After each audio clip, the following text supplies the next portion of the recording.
Welcome to the Misfits and Mystics podcast, a podcast where we have conversations intersecting faith, mental health, artistry, and social justice. My name is Abra. And I am Alicia. Hey, girl. Hello. How are you? I am cool now that I've taken a nap. How are you? I am cool. Didn't take a nap. Yeah, you had a long day. Not really. Part of it is I don't really do much during the day, and then my day really begins when I feel like people's day is ending. Oh, yeah. That's part of living the starving artist life, I guess. But yeah, so let's just dive right into current events because there's a lot going on. Did you watch the Grammys, by the way? Not at all. Me neither, because, I was in rehearsal all day. Yeah, I didn't even know that it was coming on. And then I was at a friend's house who we never watch anything on TV. It's always Netflix or Hulu. So, Yeah. I didn't know either until we were on break and one of the dancers was like, "You guys, did you know the Grammys was happening right now?" And I'm like, "Oh, guess not." So, yeah. And then that's when I found out that J-Lo, Jennifer Lopez, was doing the tribute Right. to Motown for Motown. How do you feel about that? And there it is, your thoughts right there in that response. That's all we needed to hear. Oh, don't get me on a laughing kick because I personally think that it's ridiculous. Out of all the people, all the plentiful options. And I'm not even gonna say, because I know that people are like, you can't, deter, you can, because she came back trying to clap back, talking about you can't tell people what they can and can't sing and what they can and can't like, and it's kind of like, well, first of all, I get that, and so I don't even want to say that it had to be somebody black. But you have a plethora of soul singers. You've got Adele. What's that new girl's name? It's like Abby spelled back Yeba. Man, That girl. if they would have let her do it, I honestly think it would have been more accepted because she Yeah, because skilled. she's a soul singer. Yeah, Who has proven her knowledge and appreciation of that kind of music. And it's no shade to J-Lo. It's just, we're not gonna bring Kendrick Lamar to the Selena tribute. yeah, no, Out of control. We're not gonna bring Kirk Franklin to the Dolly Parton tribute. Just, yeah, Adele, Yeba, even Pink would have been acceptable. Honestly, because she started out in R&B. So, oh, bless it. yeah. Great job, Grammys. They didn't care. They honestly didn't care. They just threw it together. Clearly. But a lot of people were saying, that some of the more acceptable artists that could have done it turned them down. So I'm intrigued what that was all about. Right. Why didn't Beyonce do it? Where's she at? I don't know. It's just disappointing. It's Black History Month, and I feel like it hasn't been black enough. No, it's been a little bit of a shit show. We have that shit show, the State of the Union. where our, well, their Y'all. president, y'all's Right. president. Yeah, so we have that. And I mean, I guess it's kind of good because we've got some black people that are running for president. We have Kamala Harris True. and Cory Booker. Like, that's cool. Um, we'll see what happens with that. But you're right. It's just, It's like little moments of people sharing, you know, Black history facts.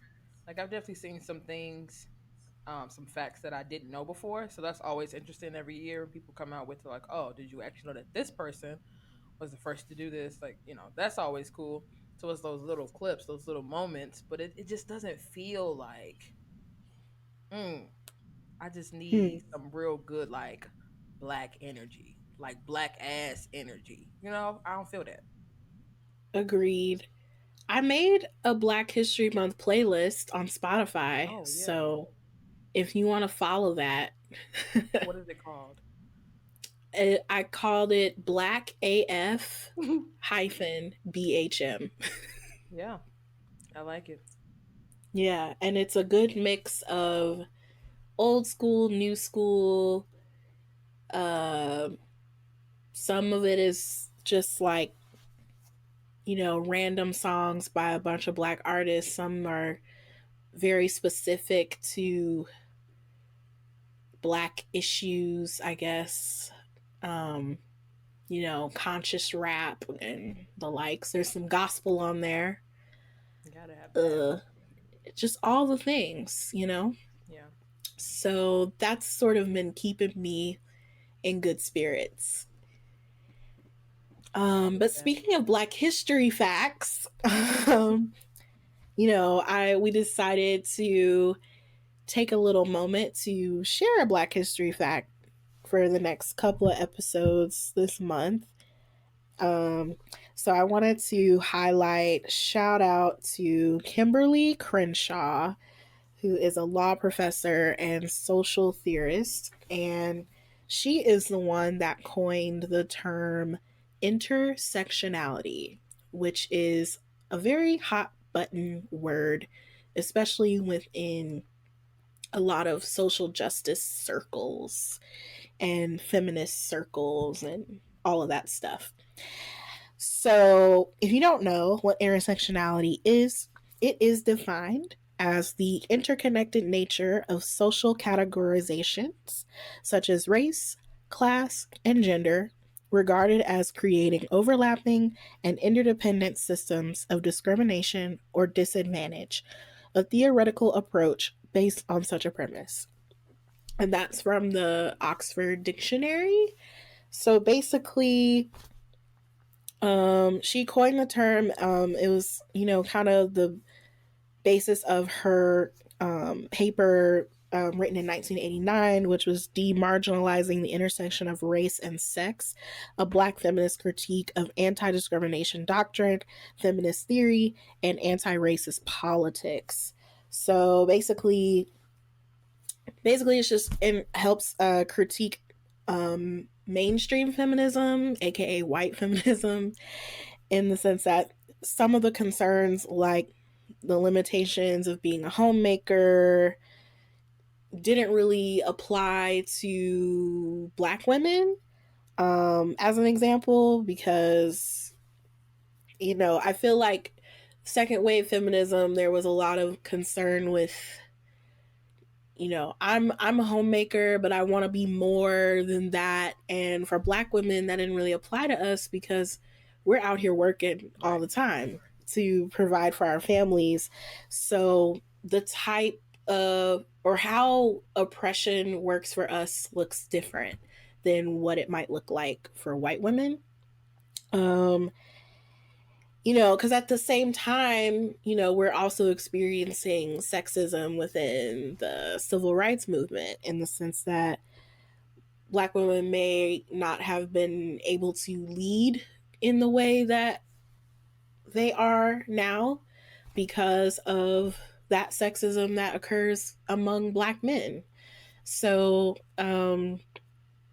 yeah, so just yeah, shout out to Kimberly Crenshaw for coining that and kind of paving the way for us to have these conversations about how our different identities inform how we walk about the earth. And for women of color, um, women of color that are also LGBTQ or disabled or whatever category you want to put in there that may put you in a place of oppression or discrimination. It kind of opens this door to have a more well versed conversation about what that looks like for everybody and not just a specific class or category of people, if that makes sense. Hmm. So, We see you, Kimberly. yes, we love you, Kimberly. Thank you so much. I just wanted people to know that because I find that a lot of people use that word all the time, and a lot of people really don't know what it means or they don't even know who sort of started it. And I just think it's really important because I know there's some Black women in my life who struggle to identify as a feminist. And I know that intersectionality, it has become such a huge word in a lot of feminist circles that I run around with. And a lot of feminists that I know are white women. And so I just want to encourage Black women that there is space for you in the feminist movement.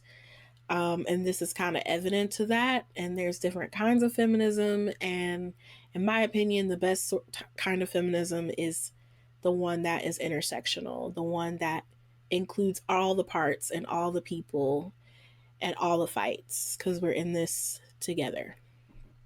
So, but we're not really here to talk about that. We're actually, this week, we're here to talk about mental health, and particularly mental health in the Black community. So why don't we just start with a little mental health check? How are you, Alicia? Woo. Um, like I said, I'm cool right now. Today was an interesting one. Um, so this week is Valentine's Day. Valentine's Day. Yes, this week is. I said that correct. Okay. Anyway, Valentine's Day is on Thursday of this week, and so the interns at my job have come up with a week full of events, talks. They're gonna have some STD testing. It's a really really great week. I'm so glad that they took the time to plan this. So there's different events happening every single day. Um, and so to start today, one of my coworkers who actually tried to start LGBTQ plus organization a while ago decided to start this week having a talk more about it because teenagers, Mm-hmm. yeah, teenagers, and even young adults because some of my students are older than a teenager. But anyway, um, I was not in the room because I had other things to do, but also because I just didn't have. I realized this morning once I got to work that I was feeling pretty spicy today. So I was just like, yeah, I can't be in there and hear one of them say something stupid or something just rude and ignorant. I don't know what I'm going to say today. I'm not there. So I wasn't in the room. I heard the talks went much better than expected. So that was very pleasing to hear. But what really took over my day, this is when the good shit happens. So we're on lunch break. We're on lunch Oh. break. You hear that laugh? That's that like okay. So anyway, we're on lunch break, and students always try to come in my office during the lunch break, and I'm just like, listen, I love y'all, but y'all have to go. Like you have to go because I'm on break as well. This is the only break I get, except when I leave you all to go to the bathroom, and even sometimes they will follow me to the bathroom to ask questions about an assignment. I don't have any space. It's like I literally have kids. So anyway, I saw the student in my room and immediately I was about to be like, you gotta go. But when I stepped further into the office, because myself and the other teachers, we all share one big office, he was in there with the lady who who was doing the talk about LGBTQ stuff. And so I was like, oh, okay, she's handling something with him. And something told me to leave the room. Something told me to leave the room. But I'm just like, this is my office. I'm on my break. I can be in here. They need to go. So I stay and I hear this conversation.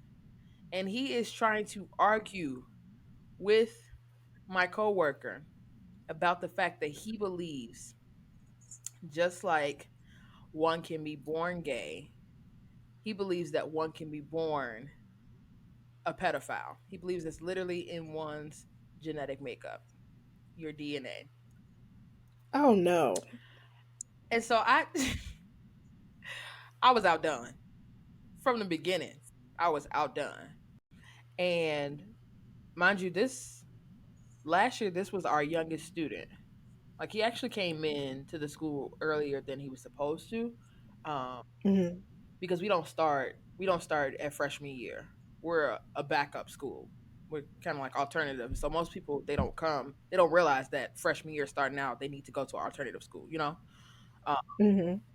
so we typically start at like 15, 16, sophomore year. Um, and he was the youngest one. He still is one of the youngest ones. We have some ones that are around his age, but he's still one of the youngest ones. But he just believes he is the smartest thing walking, and so he was trying to one, he wasn't giving her any opportunity to talk. Every time she talks, he's talking over her. And then he kept saying, like, do you really want to? I really wish I could remember exactly what he said, but it was something along the lines of, like, do you really want to play this game? Because we could do this all day. Like, just being rude, just so rude, so disrespectful. And then it got to a point where he was like being condescending. And so I didn't say anything the whole time. I let her handle it. She's a very calm person. So she was handling it. But then but then she like I could just tell that she was starting to just be over it. Because she's like, I'm not trying to argue with you. I'm trying to have a conversation. But like you're trying to argue and we're on two different pages, it is just not gonna work. So she pretty much was done with it. So that whole thing just really honestly pissed me off. And then I think from there, emotionally I was vulnerable. And so other things like personally started happening in conversations I was having. And this is why they tell you don't be on your phone at work. But in conversations I was having through text with, some friends or whatever.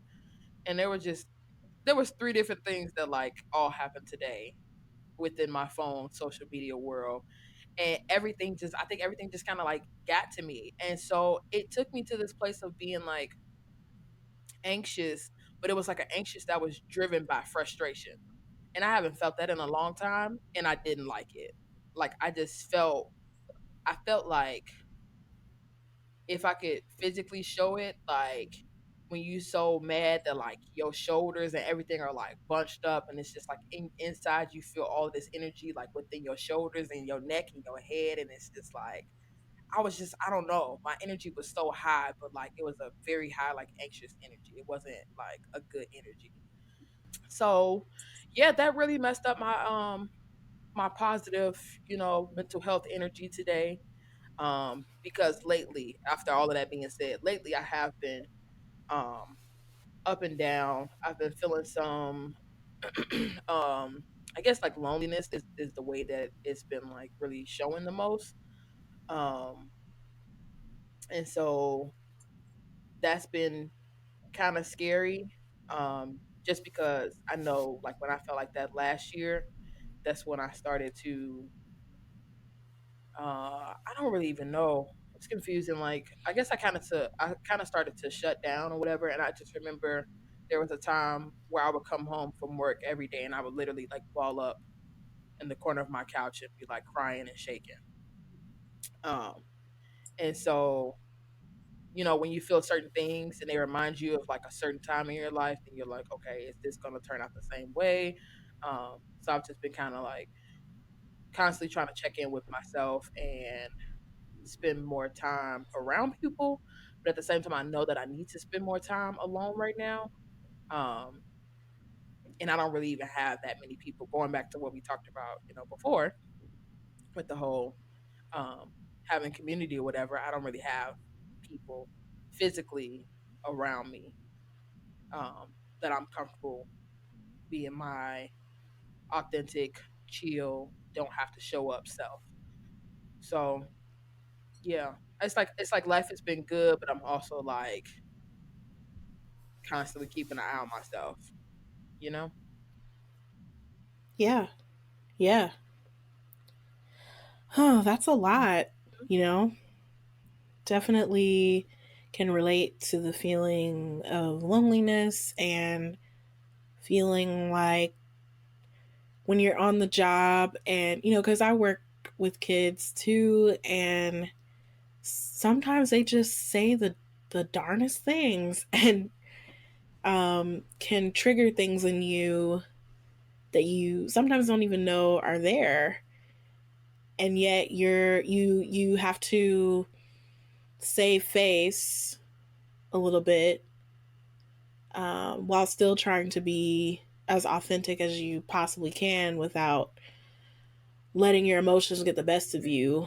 But yeah, but then having to come home and decompress from all of the things that happened, and then when you don't have that, like a safe person to turn to physically anyway, it can be a little overwhelming.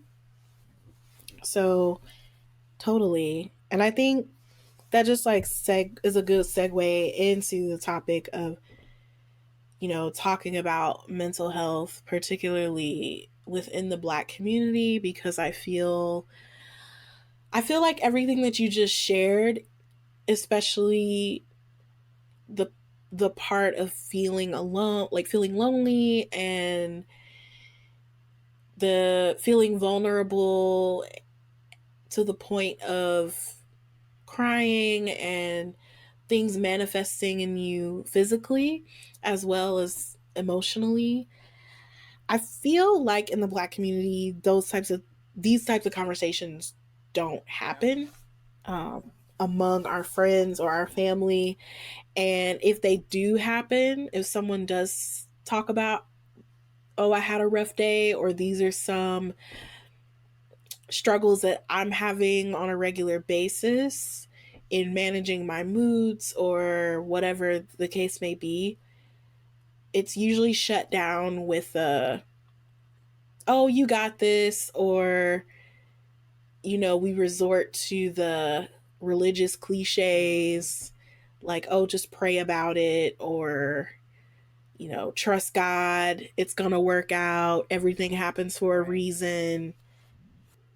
So yeah, what's been the general sentiment for you in terms of conversations centered around mental health within the Black community? Um, it really depends on who I'm talking to. I find, as I believe most do, when talking to black men, there's a huge like, it's not happening.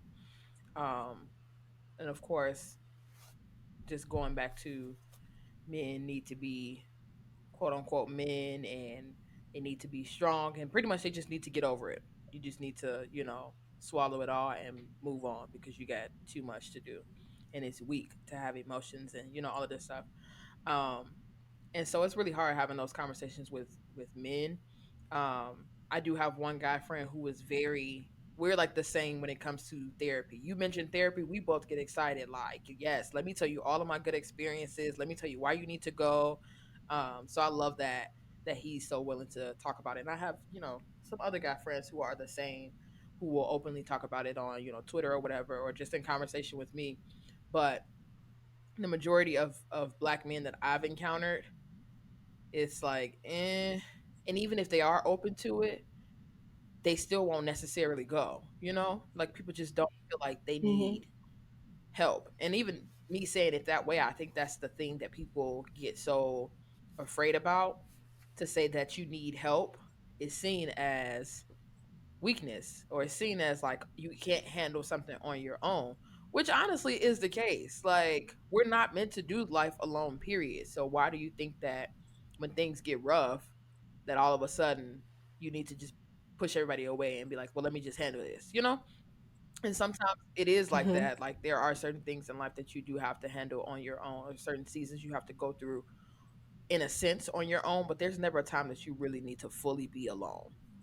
Um, so it's hard with men, but then even with women, like, I think that that really throws me off a lot of times, the way that black women will be like, "Oh no, I just talked to my man, or I just talked to my girls," and it's like, well, you and all of your girls are struggling, and y'all all just throwing this nasty heavy weight on each other, like y'all are coming together and basically tossing all of these mental health issues into the center of the room, and then being like, okay, let's take shots. Like,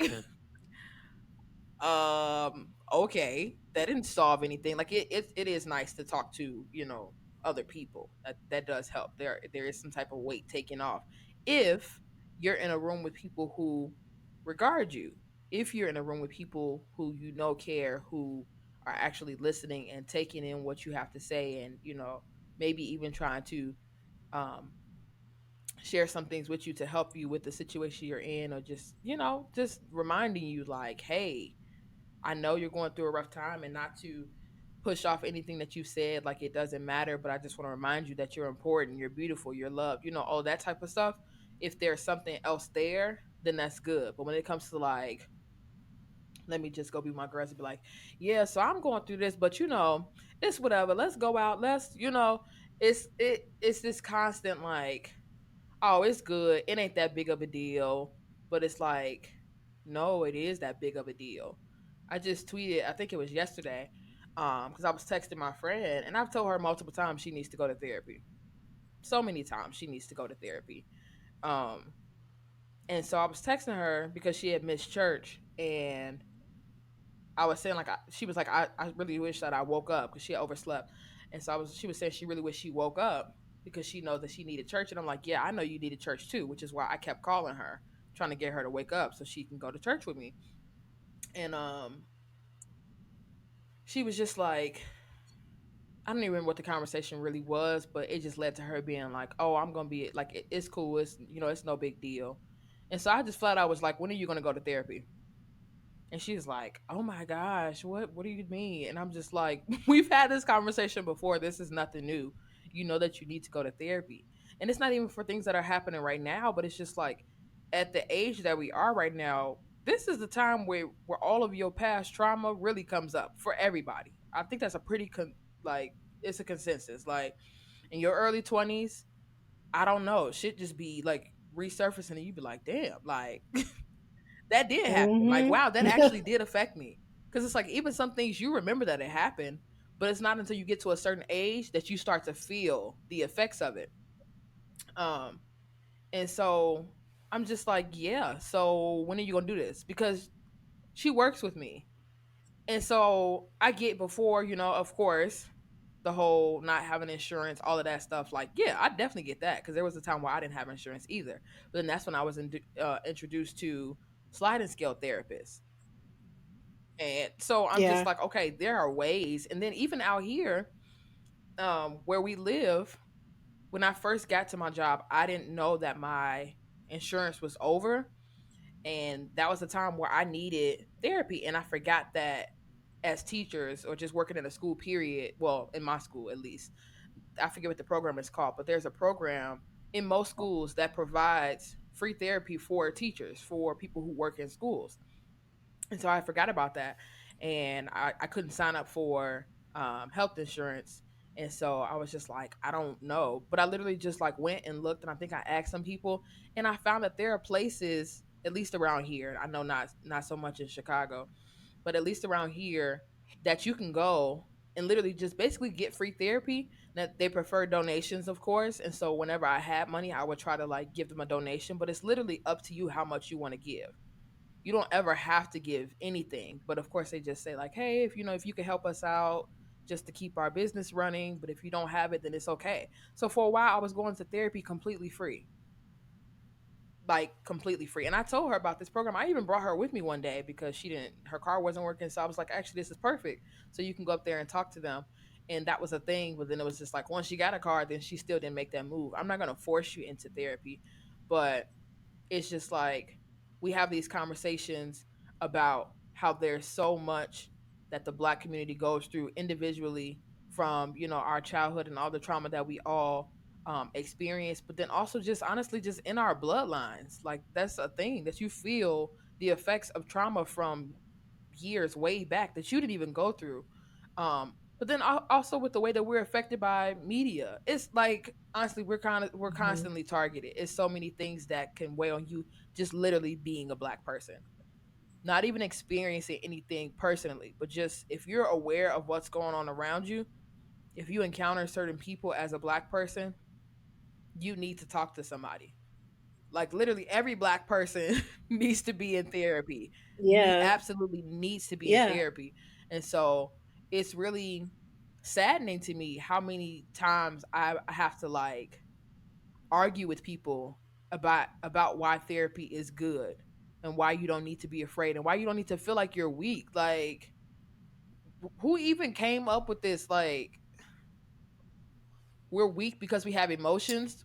Like God didn't get, like you have Well, emotions for a reason, you know? yeah, I feel like in general, there is a general stigma with that in the sense that we feel like we have to do things all by ourselves and that feeling our feelings is a sign of Mhm. weakness. And I feel like that's a universal thing, no matter whether you're black, Yeah. white, whatever. But I think, particularly within the black community, because we have specific trauma that is related to racism and oppression in the collective sense and also in the individual sense, in addition to the personal traumas that happen in our lives that may not necessarily have to do with us being black, but just, people Right. go through shit. And but I think we have been fed the trope, particularly with not just black men, but black women, that we have to be strong, that we're overcomers, we're resilient, Mhm. because the truth is we Right. kind of are. As a people, collectively, we've gone through some pretty traumatic stuff. I mean, because when you were talking about what's in the bloodline, I'm just imagining, the first people to be taken captive and enslaved, to be kidnapped from your home and put on a ship. You don't speak your captive's language. You have no idea where Right. you're going. You have no idea if or when you'll ever see your family, your friends, your community ever again. Everything you know and love has been ripped away from you. You don't really have an inkling or understanding of why and how that is. And then you're brought to this foreign land and forced to work in inhumane conditions and literally treated like an animal, if not worse, never to see or hear from your home again, and having to create a new normal and a new life, and then pass that on to your future generations. And this is like centuries and centuries until finally we get somewhat of an inkling of freedom. And then we get a little bit of that, and we still have to fight for equal access to things. So when you think about all of that, as a people, we're pretty Yeah. resilient. We're strong. But I think to our detriment, in our celebration of our resilience, we neglect the truth that at some point we all reach our breaking point and we all need a little help and assistance. And it's not to say that everyone is going to break to the point of no return, but I just wonder how much more we could be thriving as a people if we surrendered to the fact that we can't do this on our own and that we have resources to help us understand our trauma and the things going on inside our mind and how that relates to how we interact with the people in our lives. So, yeah, I think it's a an extra layer of stigma for us because of that racialized trauma and the resiliency that we've built up from generation to generation. And then also because of our history, we haven't always had the same access to information. So if you come from a family that maybe doesn't have access to the knowledge of mental health care and what that can really do for you and your family, um, you're just kind of walking around in ignorance for a little while. And I feel like if you don't have any tangible examples from a young age, it can be difficult to readjust your thinking to admit that you need help and these are some things that could help you now and in the long run. So, yeah, I don't know. But it's difficult because, like you said, it's not just the individual things that are going on in our lives, but also the collective things that we're seeing um, from the past and even now. I think about every time I turn on the news and, we hear about another person being a victim of police brutality or, I was deeply affected by the news of Jesse being brutalized and Yeah. beaten. That literally scared the shit out of me because I am a black person. I'm also a person that is queer, and to be reminded of that reality was frightening. And I think about there might have been a time in my life where that could have been very triggering, and I may not have handled news like that very well. But because I've been doing the work on myself to get a grasp of those triggers and having the tools that I learned in therapy to have a handle on those things, to honestly feel my feelings, and to get the support that I need, it's a little better. But I think it's very, very telling um, that a lot of us don't have that we don't have that support, we don't have those resources or those tools to even recognize what we're feeling and why, um, Yeah. you know Yeah. but also I think a huge chunk of the stigma comes from religion. Mhm. And most black people that I know, not all, I will say the majority of black people that you come encounter has had experience in the Christian church, whether it was through their grandparents or your parents made you go week after week, or you genuinely are still practicing Christianity and genuinely have a connection to your faith as an adult now. Um, and I feel like the messages that I got was pretty much close to nothing. Like mental health just wasn't really Yeah. mentioned at all in the church that I grew up in. And so if there were any emotional any emotional things that were going on with someone that could be perceived as negative, so sadness, grief, anger, depression, any of those things, it people wouldn't name it, and if they did name it, it was immediately countered with statements of, well, we just need to pray. We need to read our Bibles. All of our answers to our life's questions are found in the Bible.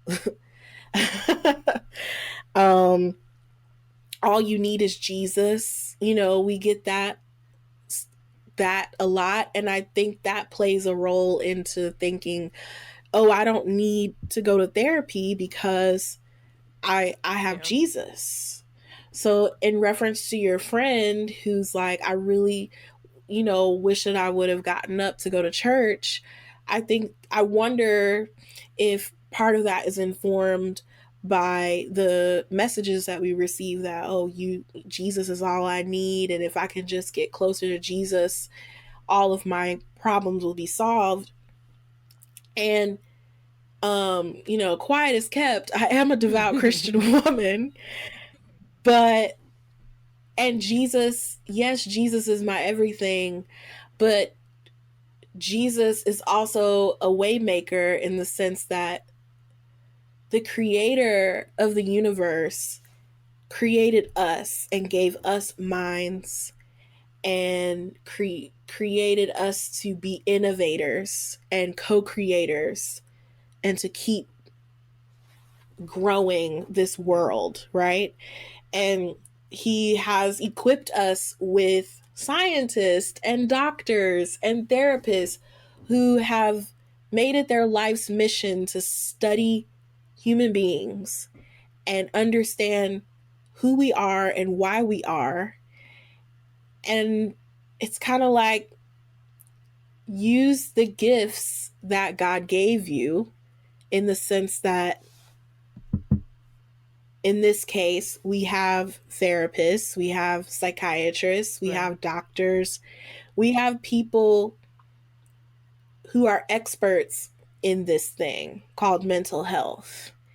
And we ought to utilize them. And I think I've come to a point where if you're going to take the approach of integrating your faith with acknowledging your mental health and even your physical health, I just think it's kind of a slap in the face to God to reject that help, because there's only so much that you just sitting and praying can do. At some point, we have to take some action.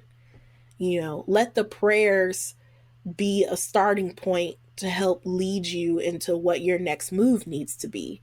But as eventually, you got to make a move.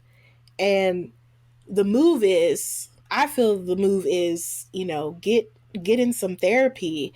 And what that looks like may be different for everyone. Some people benefit from, the individual talk therapy. If you've gone through something very traumatic in your life, there's different types of therapies that are very specific to those needs. There's group therapy, there's recreational therapy, there's art therapy, music therapy. There's so many different options to explore. And like you were saying, there's so many hidden gems in our communities that offer services to people that maybe can't afford it or don't have as much access to it. We even now with technology, we have things like Talkspace, where you can chat with a therapist by just Hmm. texting them. So, yeah, it's really frustrating when people in the church disregard the great need for us to take care of our mental health and to kind of put it all on the shoulders of the pastor or whatever to address all of your needs and then just be like, Jesus. you know, I don't know. What messages, like, did you get messages like that? I imagine you did because, you Miss Deliverance Wow. Is girl over here. that a shot? Um, You know, um, you're asking, did I get messages like everything can be found in the Bible, just go to Jesus, that type of stuff?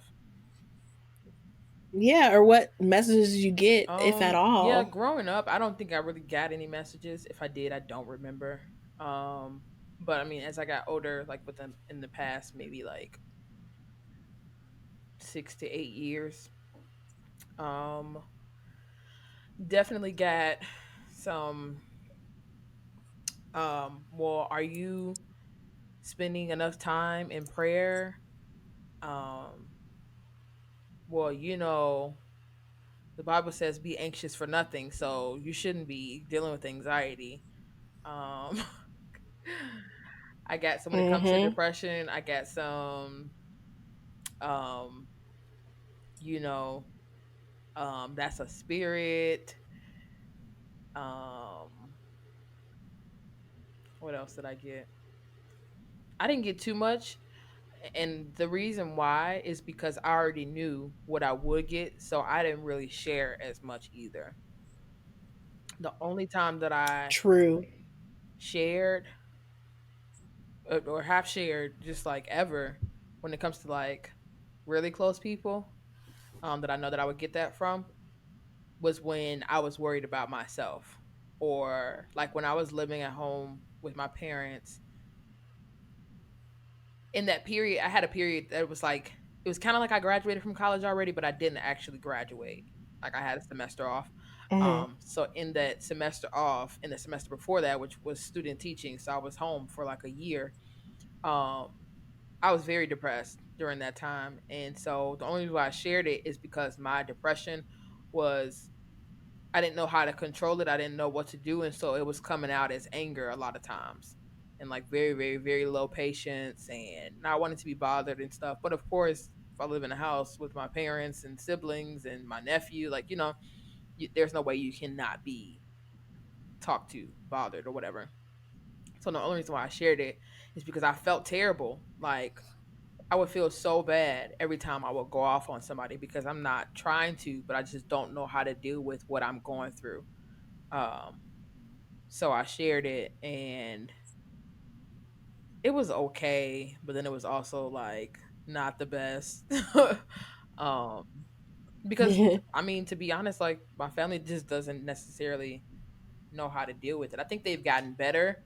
And I think for me, one of my struggle points slash frustrations was I think that was the time that I realized a lot of things that my family don't really know about or haven't talked about ever before are going to come through me. And it was sucky because I'm like, Mm-hmm. well, I don't want to have to deal with this. But at the same time, like, I believe everything happens for a reason. And I'm not saying that I was going through depression and dealing with anxiety just to teach my family about it, but it is useful that I can come from a perspective of like, this is what it actually feels like.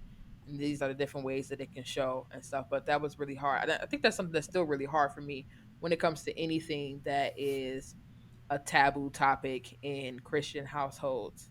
That I don't know why I'm the one that has to go through it and then teach my family. I mean, I am a teacher, so like it makes sense. I'm really good at like breaking things down, but at the same time, it's like, this is too much. I don't really want to have to deal with not even the questions of the questions of like that come with it, because that's the teaching part, that's the part I'm fine with, but it's the feelings, the judgment, the thoughts of how you feel about it personally. If it was something that I was detached from and I was just teaching them about depression and anxiety, then I would be okay, but it's the personal attachment that I have to it that makes me like I don't even want to bring this up.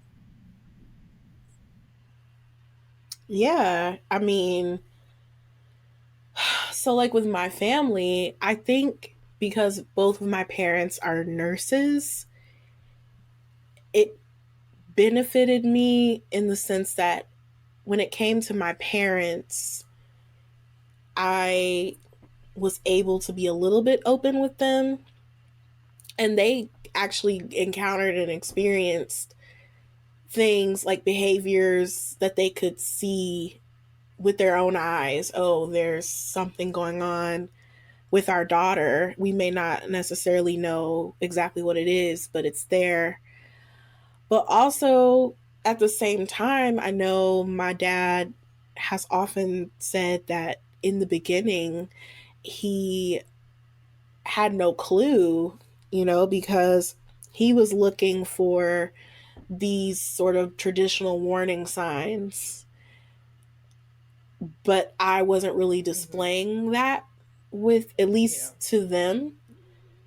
So he was kind of taken aback a little bit, but also not because there my on both sides of my family, I have family members that have dealt with some mental health struggles. Um, the only difference is that in their time, mental health just wasn't talked about like it is now in general. And then because of the stigmas within their communities, they didn't really have access to get the help that they needed to even name the things that might have been going on. So I feel like I'm the first in my family to actually name and claim, no pun intended, um, to take ownership of the things that are going on with me and really diving into the whys and the hows and what can I do to live a more healthy, prosperous, fruitful life. But it is difficult communicating with family members, especially the ones that are not as immediate in my life. I know and I, my brother, he's supportive, but at the same time, some sometimes doesn't fully understand the feelings and emotional stuff that's going on with me. Like he intellectually understands my sister has bipolar disorder, but what that looks like and what that feels like on a day-to-day basis, it's difficult for him and other people to fully grasp what that means. And part of that is just you don't really know how people are feeling really unless you are them. So, but the empathy part can be difficult to access for some people. And I think that also is influenced by the resiliency messages that we receive just as a people in the Black community. And then when you mix that in with our religious upbringings, because I can recall, so I was hospitalized when I was in my early 20s. I'm now, I guess I'm in my late 20s now. Oh my god. Uh, but yeah, in my early 20s in college, like I was hospitalized, and I remember the day that I was released and I was in the hotel room with my parents, I got a phone call from this girl who was a former member of a dance group that I was with in school.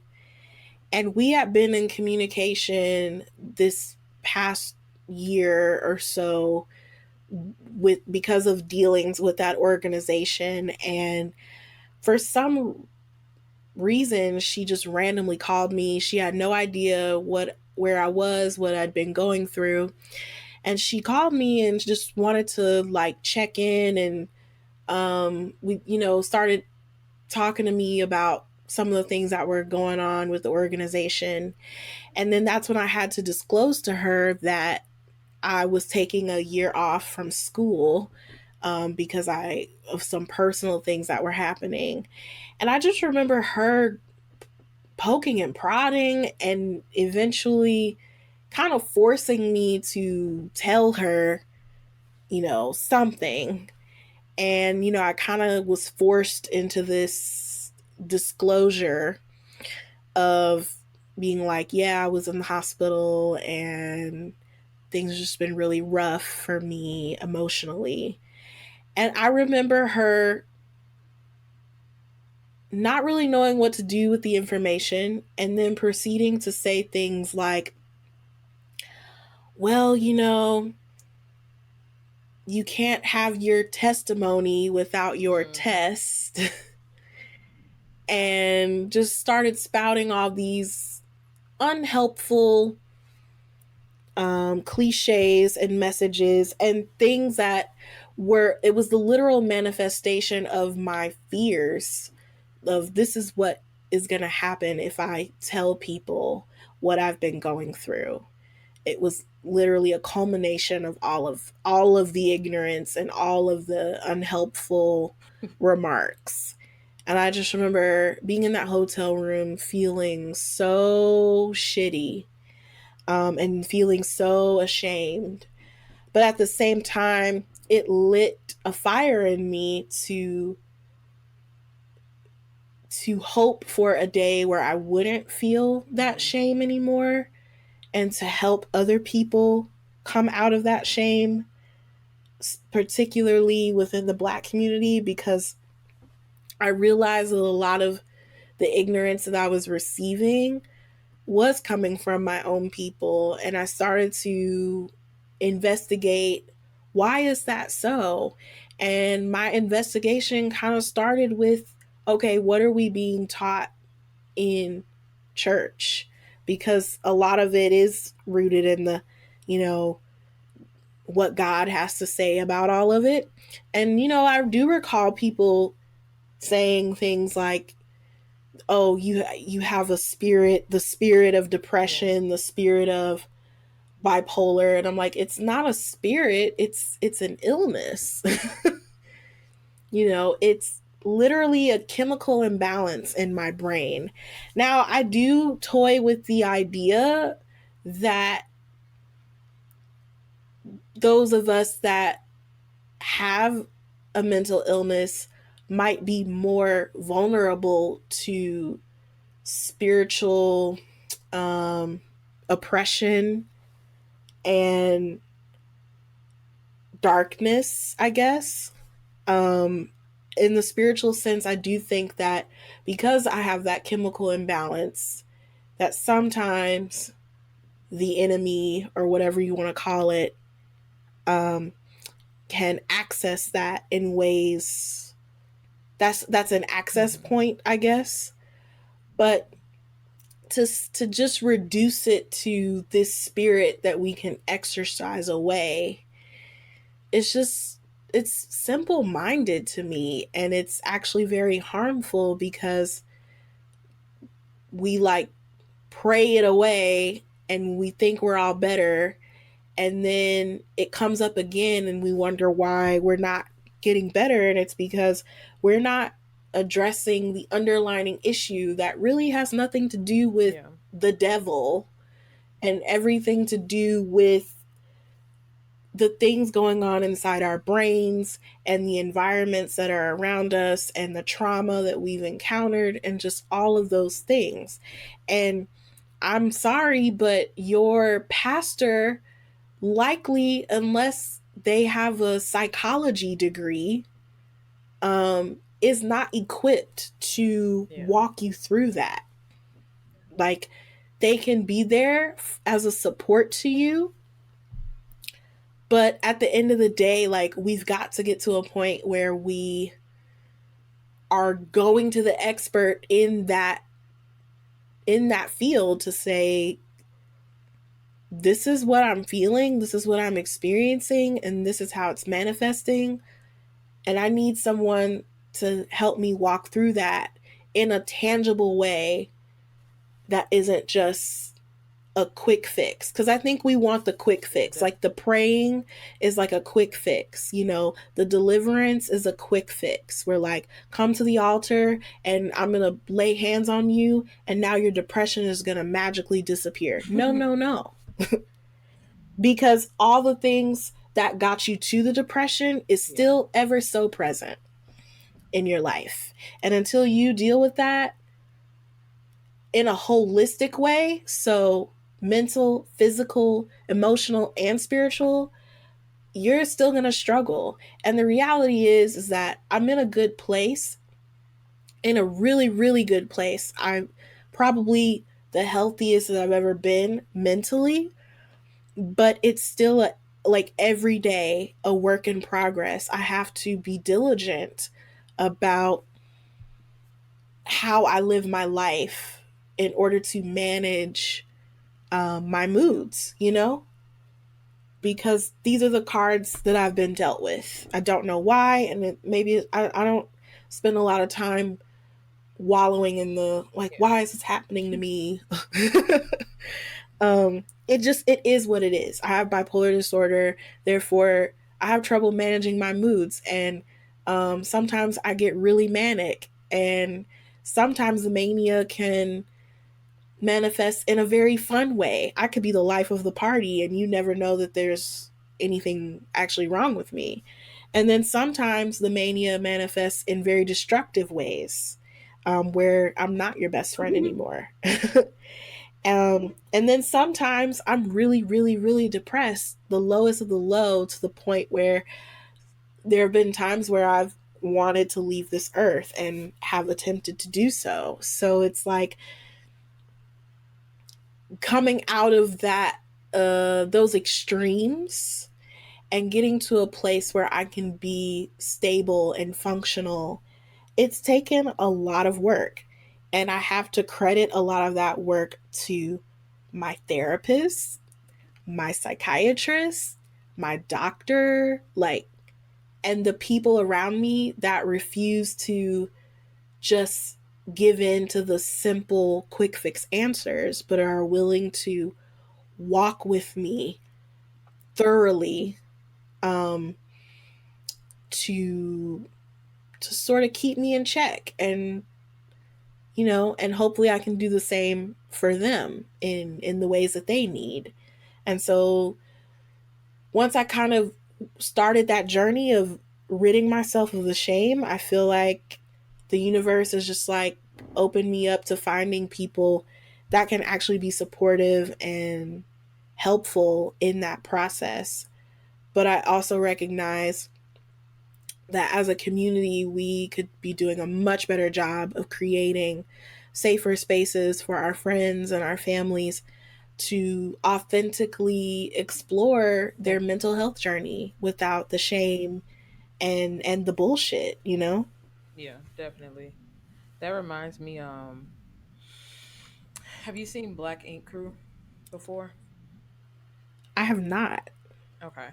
Well, there's a show called Black Ink Crew. And there's one in New York. I think the first one was in New York, but it's kind of like a love and hip hop, where they start in one place and then it's in different areas. So Mm. Black Ink Crew Chicago specifically, there's been this clip going around Facebook where this guy named Four, who's also a rapper, so a lot of people know him from that, where he showed or like shared with his crew members who are also like his real life friends, um, that he's been dealing with depression and having some suicidal thoughts and stuff.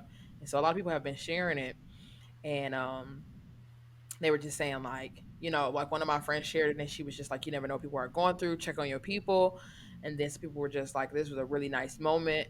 um and I agree with all of that, but I thought about it in a different way, and I was just like, this is really nice to see this, and it's good that um a popular show like this that's seen as something that's just mostly like drama filled and just watching these people act a fool or whatever and do nice tattoos, shows a very real moment for the Black community, because people always talk about checking on your friends and like being real when you're going through something.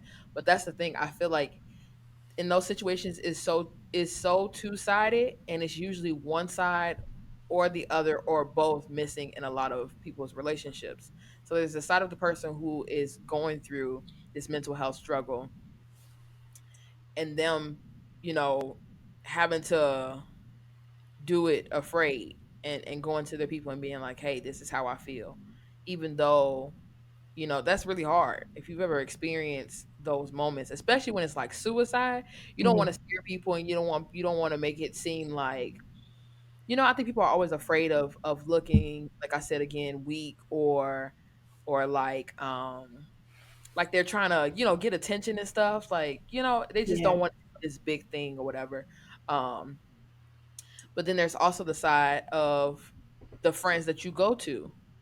And so it's like, if I'm struggling with something, then yeah, it's hard for me to go to people. Well, not me specifically. Well, sometimes it is. But in this scenario, if I'm struggling with something and I'm a person who it's hard for me to go to people, it doesn't help that my friends don't also present themselves as available, or that they don't present themselves as caring about deeper issues. That's why it's so important for us to have these conversations, even in our friend circles, just bringing it up like, are y'all okay? Like, I have a group chat with my closest friends back home, and every now and then one of us will just be like, check in. And it's just like, this is time for you to say like what's going on in your life, whether it's good, whether it's bad, anything you need us to pray for. It's really important to create those relationships and create those conversations, create the space for that to be normal, and then not to feel like this is a hassle for me to tell you that I need support right now.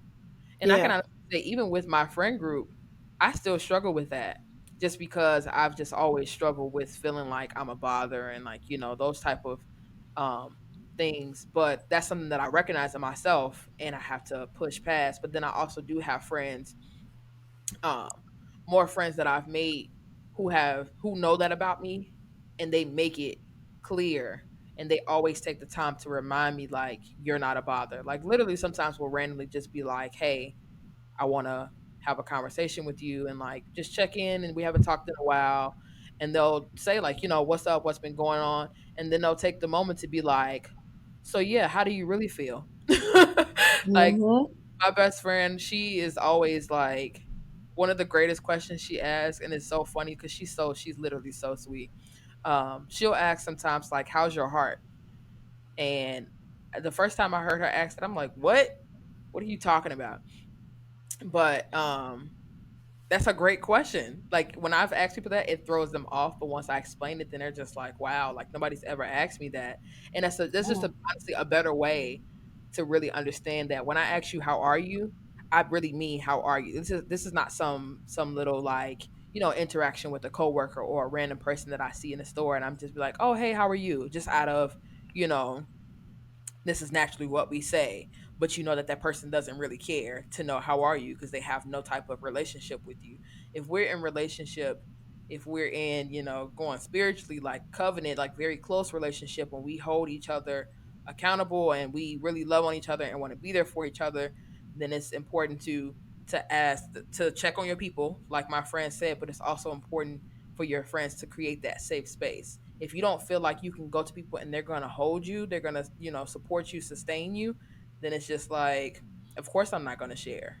So it's two-sided. Those relationships, like, everybody has to do their part.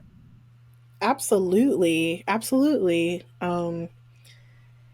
Yeah, because I even, and part of that is for the side of the people that have to create that safe space for you to come to them.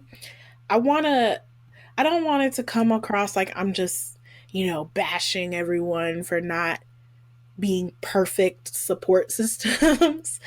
Yeah. um because I recognize and understand that some of the lack of capability or capacity to create those safe spaces often comes from people just not really being informed, or people just not really knowing what to do or how to receive you in those very vulnerable moments. Hmm. And for some people, they may not even realize that you coming forward with your stuff is triggering to their stuff.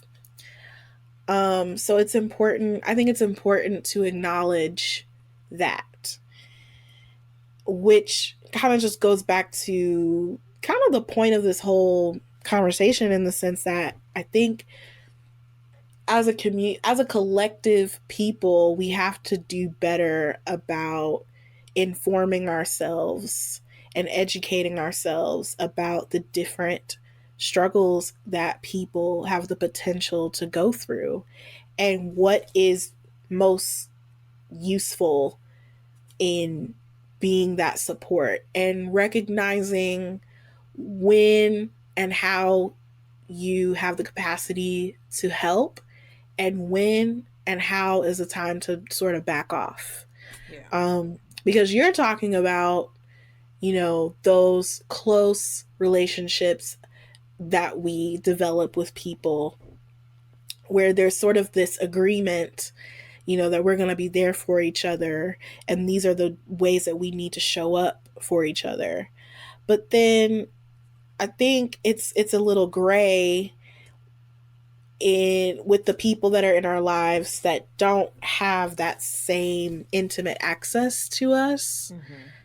And I think part of that is just because we don't always differentiate. There's a difference between the people that I interact with at work versus the people that I interact with as a best friend. Um, because some people operate in the extreme of the same thing that I disclose to my friend at work versus my spouse or something, is the same. Or people just shut off and don't tell anybody anything. And I think it's important to find that balance and be able to identify the purpose that individual people serve in your life so that you're able to find out who is actually able to show up for you when it comes to sustaining your mental health, in a good Mm-hmm. way. Um, I think that's been the biggest thing for me is knowing who's safe and who's not, and not trying to avoid passing judgment on the people that aren't safe, but just acknowledging that for whatever reason they're not, and that's okay, and to just hold on and lean on the people that are. Um, you know, Yeah. because that's really all we can do at that point. Is to get the help that we need and to find the people that work in our healing journey. Yeah, definitely. Yeah. And so I'm going to ask you this, but because we're talking, we were talking about racialized trauma. I know that I'm pretty sure that all of your therapists have been Black women. Is that correct? All but one. Okay. And so I find this interesting because I know it's become a hot button issue about, it's important for Black people to have access to Black therapists because there is this level of understanding when it comes to the collective trauma that we experience as Black people that maybe someone of a different race or ethnicity might not be able to fully relate to. But at the same time, it's kind of like your therapist, can't probably relate to a lot of shit that you're talking about. Mm-hmm. And but I over the years I've learned how important it is, whoever your therapist is, that they like be there for you and like have this ability to like be in your corner. And I think it is easier when your therapist is someone that kind of shares some things in common with you and can speak to you on that level, if that makes sense. Yeah, definitely. Because I've had my first therapist was a Black woman, but the issues that I was exploring were not really related to any sort of racialized, racially specific issue. It was just, this is what's happening in my life. Mm-hmm. But then my second therapist was a white woman. But I think what really made her a winner was that she acknowledged right away that there were some things that are probably going to come up that she can't really speak to as a white person. Um, but that she was continuing and actively like educating herself on those things and consulting with black therapists on like how to approach those conversations with her black clients. Mm-hmm. And I was like, wow, okay, you're like actually a good ally right now. And I knew that she was the best person for me to be seeing in relation to all the things that was going on with me. And so it was an interesting process.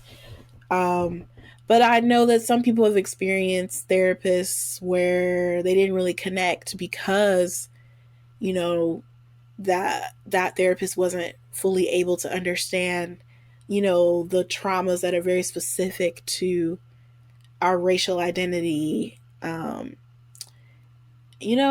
so I guess I wonder, did you experience a difference between your therapists that were black versus the one that wasn't?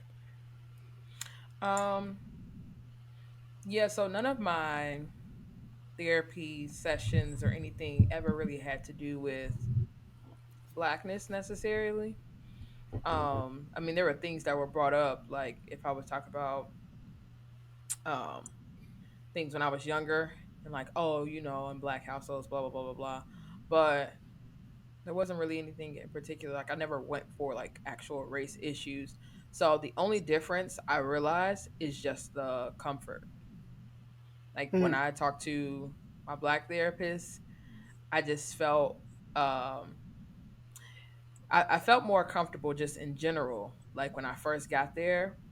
But then also I realized sometimes in the way that I would talk, like I was more relaxed in my speech. I didn't feel like I had to, you know, speak super clear and stuff. Um and then I also like in certain words, I remember at one point with my white therapist, I said I don't know what it was, but I said some word and I paused and I was like, wait, do you know what that is? And and she was really good about it. Like she was really cool, honestly, because she was an older white woman. It really wasn't about her necessarily being white. It was more so that she was older. Um, Mm. but she kind of looked at me like, "Girl," and she was like, "Yes, I know what that is. I have a daughter that's like around your age." And so I was just like, "Oh, okay, cool." And like we just kind of laughed about it. She didn't feel any way or anything. Um, but it was more so like it was in the comfort of just how I felt and how I was, how I presented myself, but also just that comfort that comes with black women. Like there's just something about us, about our energy, about our presence that is so comforting. It's like that the way that you feel when a black woman calls you baby or just randomly says like, hey sweetie, like I don't know, I literally don't know how to explain that, but it just reminds me of like warm home cooked meals or something. Yeah. I'm like, you know what I'm talking about. It's really hard to Hmm. explain unless you felt it. But that's the same way that I felt, when I was talking to my therapist. And I even had this one therapist, um, she was so cool. It felt more so like I was talking to like a sister. So we would have our sessions and we would be talking about, what I needed to talk about. But then we would go off on tangents all the time because she would be like, girl, yes. And we would just get to talking and just laughing. And then she'd be like, oh, we probably should get back to, to the topic.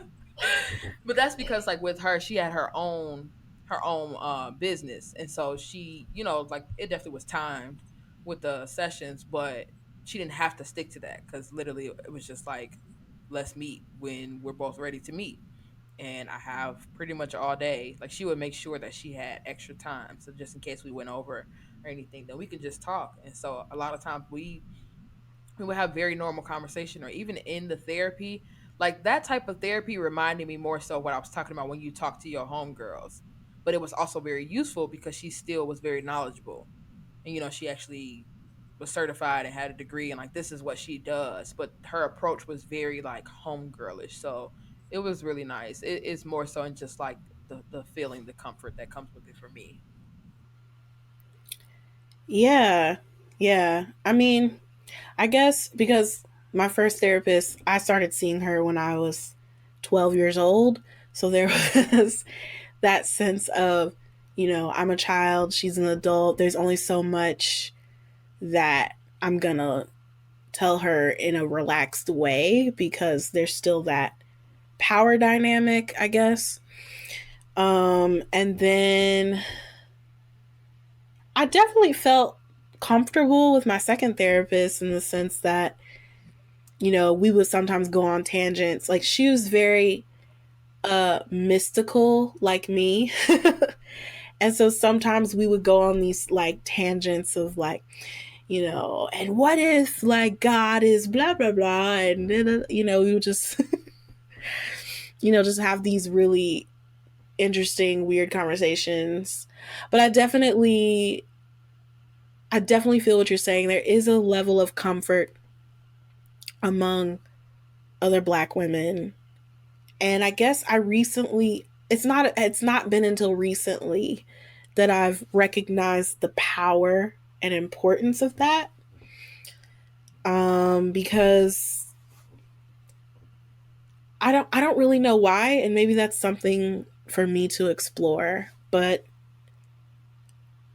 I think it really wasn't until my late teens, early 20s that I really understood, like, oh, I'm black. Yeah, no, seriously. In the sense of, oh shit, like, okay. Because up until that point, everything was pretty positive in relation to my blackness. Hmm. At least to my understanding. It wasn't until I got older that I recognized, like, oh, when I was 12, that was somebody gaslighting me. Oh, someone was tokenizing me right there. Like, I didn't know, I Hmm. didn't realize. And so I've had to grieve a lot of my youth because I was so blissfully ignorant. And then coming into my 20s, you know, I can recall when Trayvon Martin was murdered, and I was in my second or third year of college. And then, not long, what was it, like 2 years later, is when Mike Brown was killed. Hmm. And we see this rise of Black Lives Matter. And that was when I first started to access that collective trauma. And that's when I started to realize the weight of the importance of being around like other black women and the comfort of their voice and the comfort of their touch and the comfort of their reassurance. I started to care a lot more about engaging with other black women Yeah. specifically. And now that I am in my later 20s and kind of a little more established in my adulthood, I guess you could say, it's become even more and more prevalent because of the added layer of coming into my own as a queer person, and what it means to be queer and black and woman all at the same time.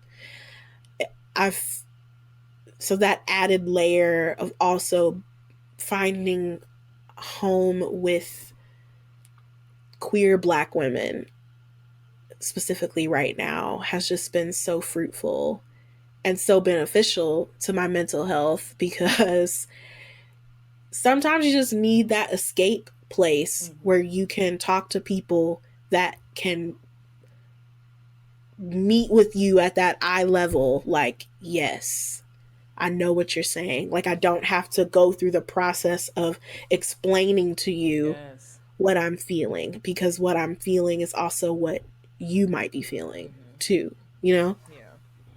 So I don't have to educate you on this is what racism is, Yes. this is what Exactly. homophobia is, this is blah, blah, blah. Like, I can just be Yeah. in that space, and then we can move on to the real juice, you know, Hmm.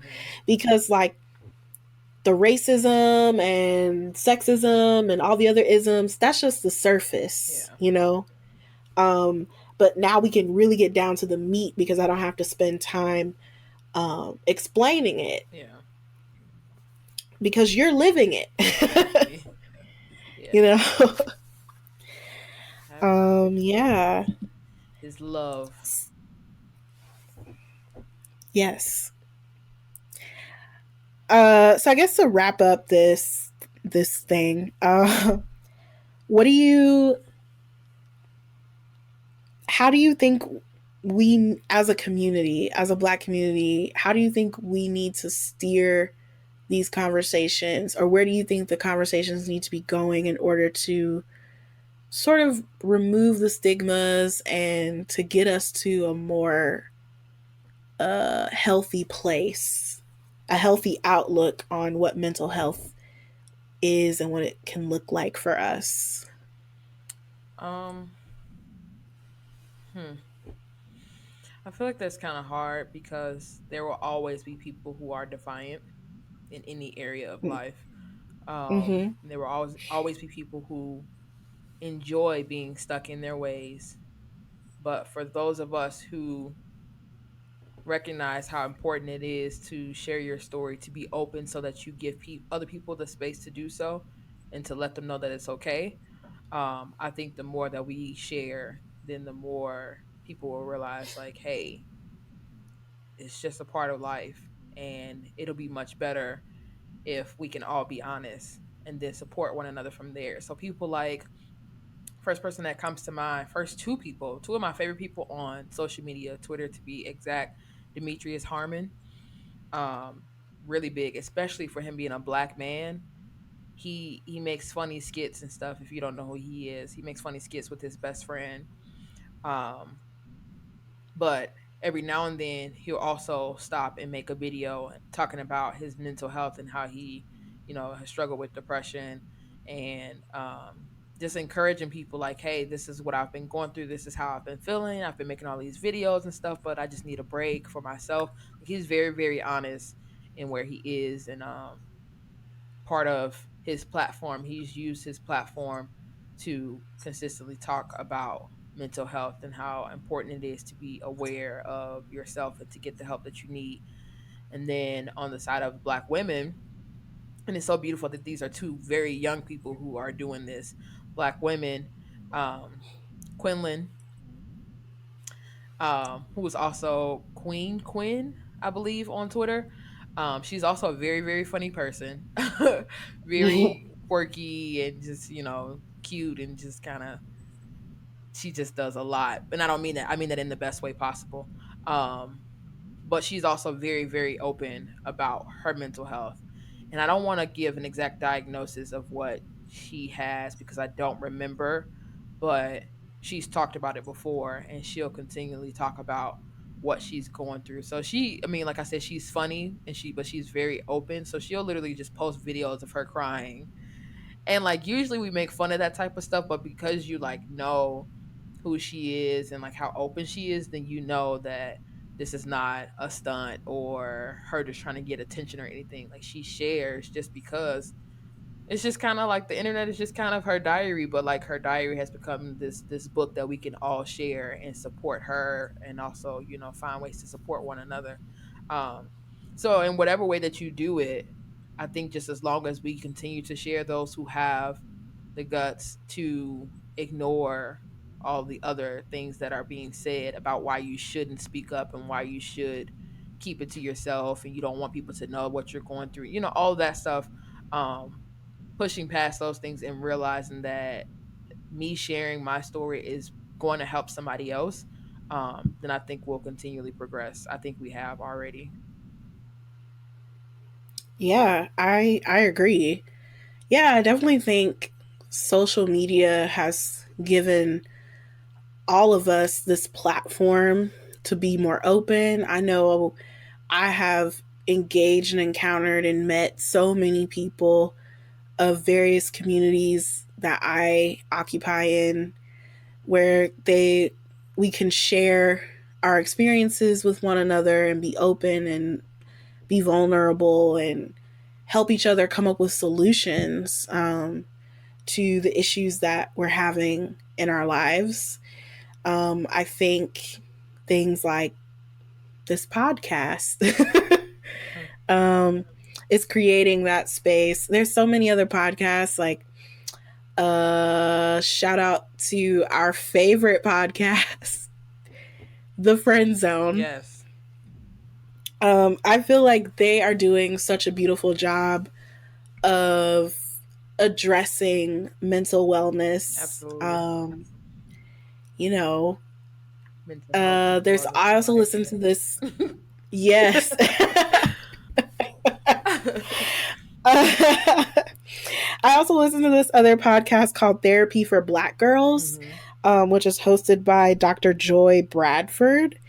And she will have like a different guest on every week where they talk about different topics surrounding mental health, but obviously very catered and geared towards black girls. But I feel like when I listen to a lot of the episodes, it is very universal. I feel like anybody could benefit from what they're saying, but I love that, it is geared towards us black women, and kind of reaffirming that importance for us to make sure that we're taking care of ourselves in that way.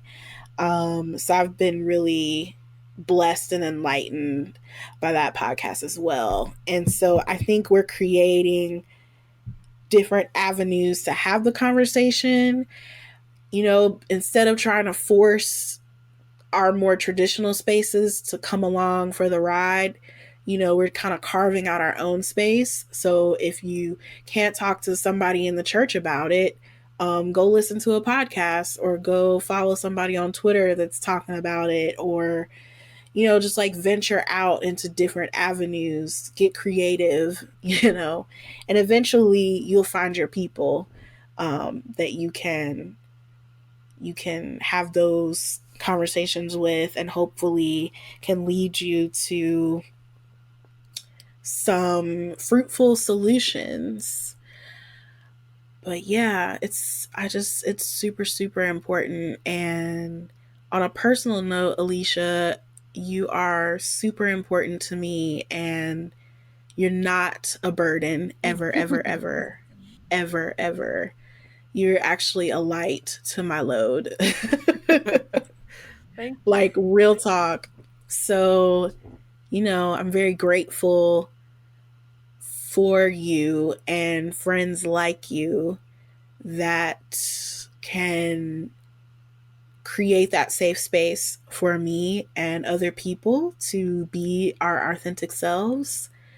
Um, I'm to kind of close out this segment. I'm gonna share a little story to our listeners about Alicia. Oh Um, gosh. and why I love her so much. And like, this is kind of gonna be a little vulnerable. I won't cry, ha ha ha. But I don't know if you remember this, but it was maybe like 2 or 3 years ago. I was living in the apartment that I was in when I was living by myself.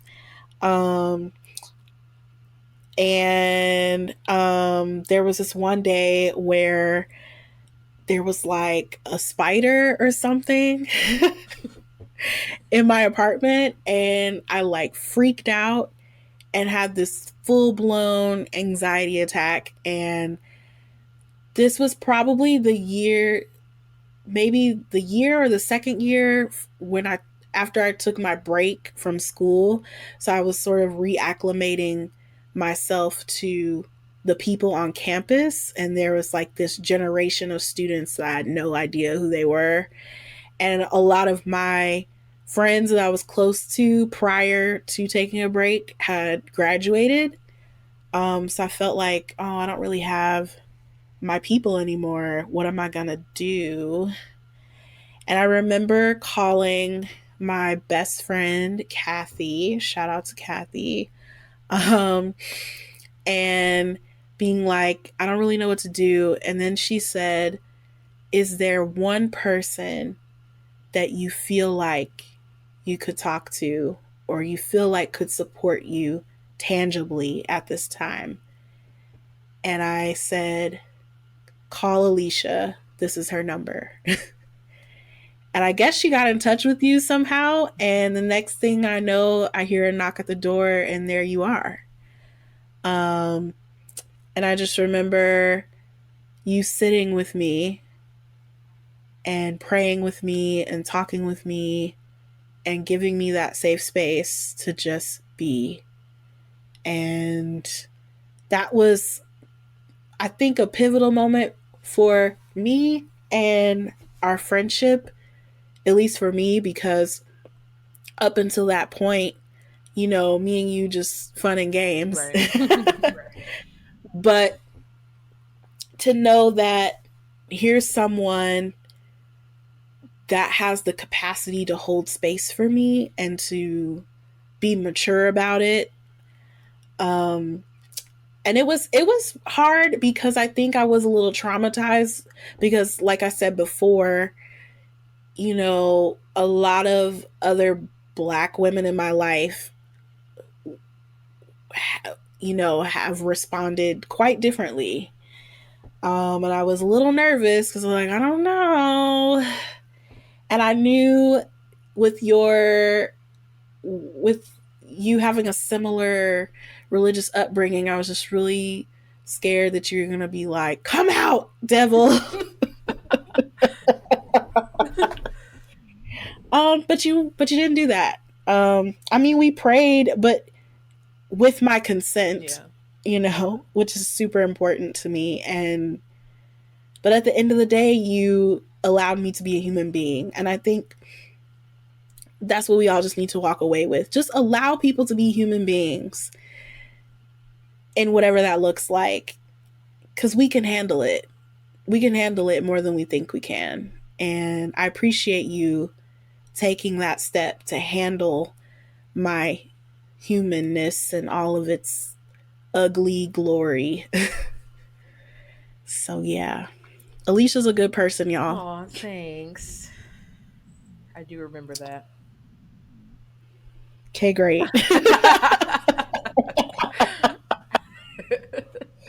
Cool. Well, I guess we can move into shameless plug.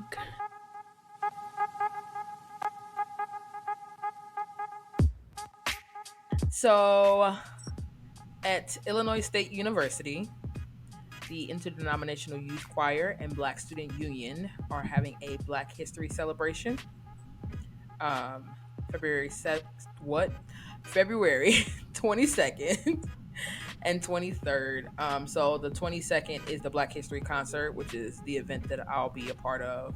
That I actually choreographed a piece for, and that's at 7 p.m.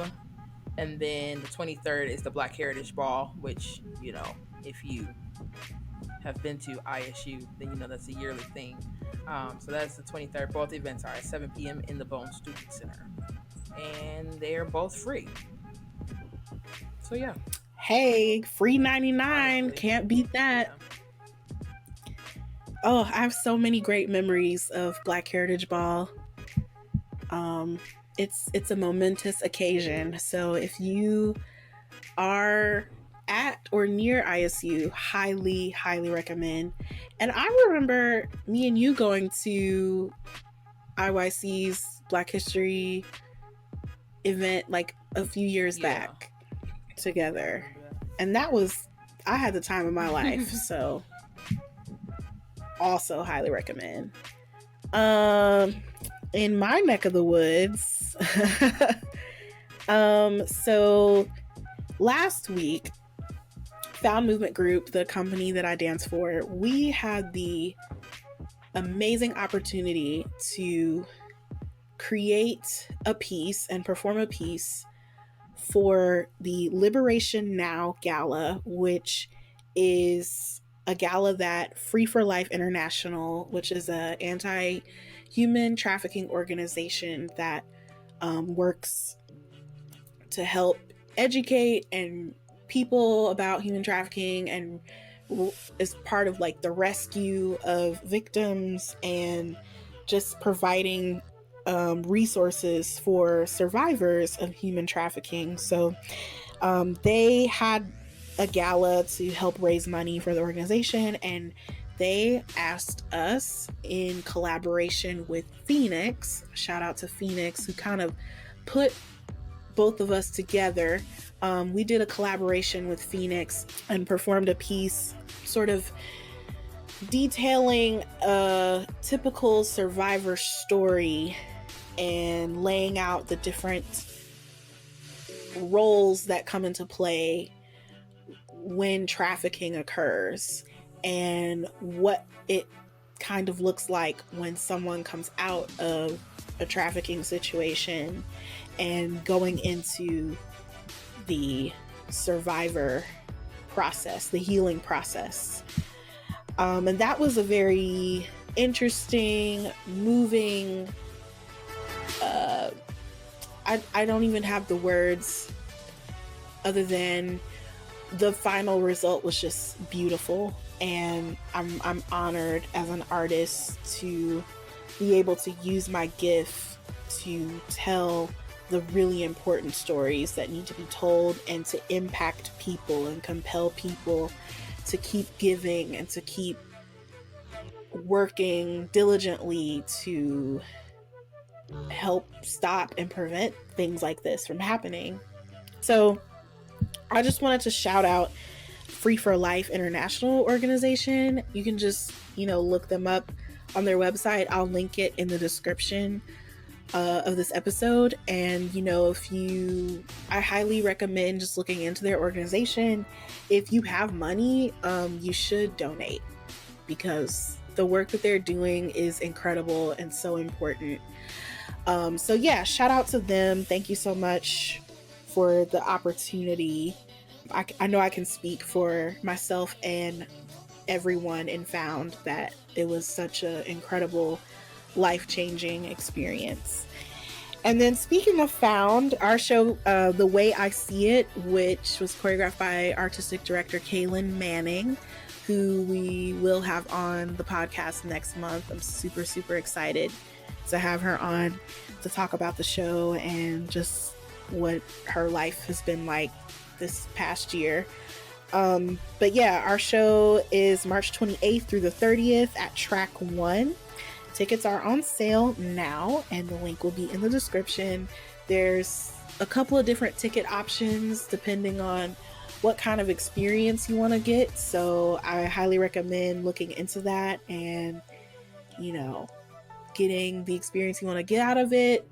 There's also going to be different incentives to come see the show twice or 3 times. So, tell your friends, your family, come see us dance. It's going to be a really good show.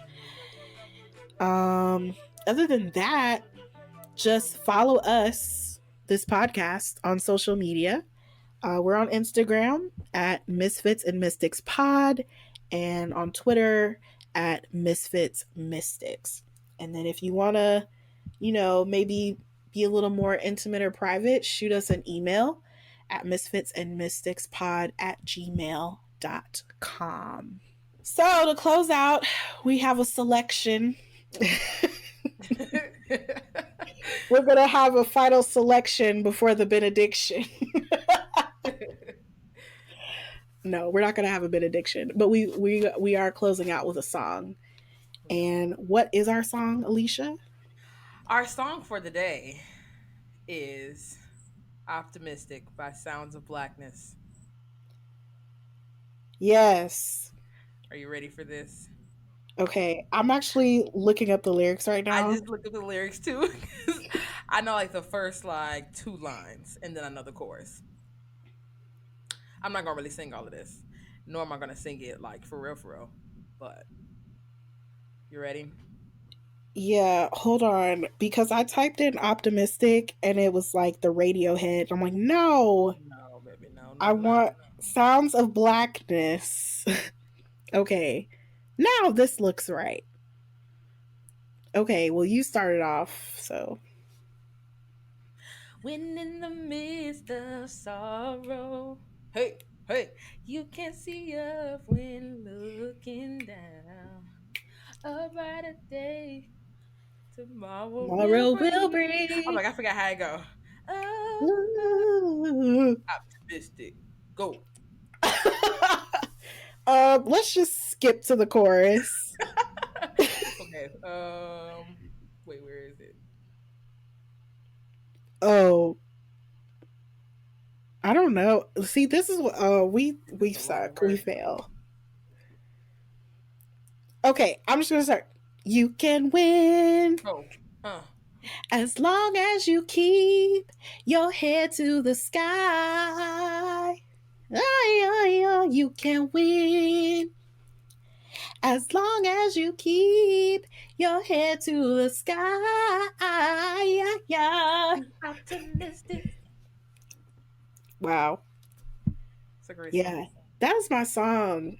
That is so appropriate. Black History Month. It's uplifting. Yeah, that's the joy we need. Yes. Yes. Shout out to my friend for sending me that song. Um, he reminded me a couple years ago on the 1st of February. I made a video dancing to that song, put it on my Instagram.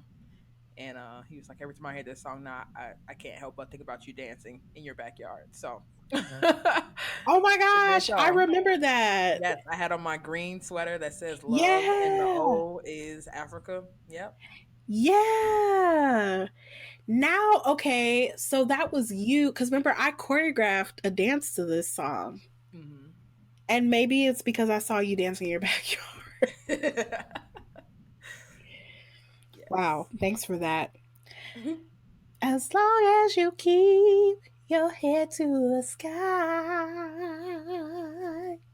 You can mm, win. you can win. You can win, y'all. Well, Yes. check us next week. I think we are talking about some artsy fartsy stuff. So yeah, this is for all you creatives for next week. Until then, take care of yourself, be blessed, and highly favored. Bye. Bye.